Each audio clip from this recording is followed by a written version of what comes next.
अस्सलाम वालेकुम। तलबा आज हम पढ़ेंगे मेरी पहचान उर्दू नर्सरी क्लास सफ़ा नंबर 4। कल हमने पढ़ा था अलिफ़ के बारे में, आज हम पढ़ेंगे अलिफ़ मदा के बारे में। अलिफ़ मदा, ये है अलिफ़ मदा, ये है अलिफ़ मदा। इसकी आवाज़ है आ, इसकी आवाज़ है आ।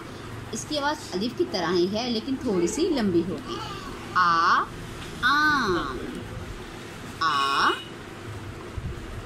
आँख, आ, आँख। अब आप इस पिक्चर के अंदर देखिए, बहुत सारी चीज़ें आपको नज़र आएंगी। बच्चे आँख मचोली भी खेल रहे हैं, आलू भी हैं, आ, ये सब चीज़ें हैं। आ, आम। इसकी स्टोरी पढ़ेंगे। अहमद बोला आम न बोली, आओ खेलें आँख मचोली। जो भी जीता इनाम मिलेगा, मीठा मीठा आम मिलेगा। आँखों पर भी बांध के पट्टी, आँखों पर भी बांध के पट्टी, अहमद ने दी उनको धमकी।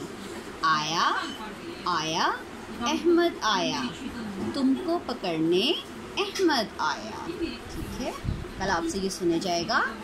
आ, आम, आँख, आ,